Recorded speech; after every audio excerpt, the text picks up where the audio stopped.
त्र्यंबकेश्वर तालुक्यातील वेळुंजे येथील आद्य क्रांतिकारक राघोजी भांगरे चौकात 9 ऑगस्ट रोजी जागतिक आदिवासी दिन मोठ्या उत्साहात साजरा झाला।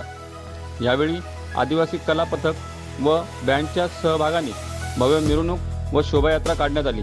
पारंपरिक वेशभूषा व सांस्कृतिक कार्यक्रमामुळे परिसरात उत्साहाचे वातावरण निर्माण झाले आहे। कार्यक्रमास सरपंच, उपसरपंच, सदस्य, सामाजिक कार्यकर्ते, आदिवासी संघटनांचे पदाधिकारी व समाज बांधव मोठ्या संख्येने उपस्थित होते।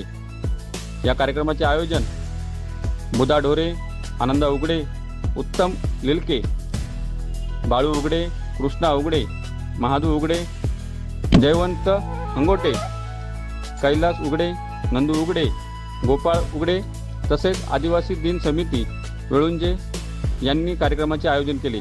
प्रमुख पाहुणे म्हणून विनायक शेठ माळेकर, वामनभाऊ खोचकर, समाधान बोडके, अजित सकाळे, कल्पना आहिरे, हिरामन शेवरे, ज्ञानेश्वर महाले उपस्थित होते। साक्षी न्यूजसाठी प्रतिनिधी काळू आंगुडे,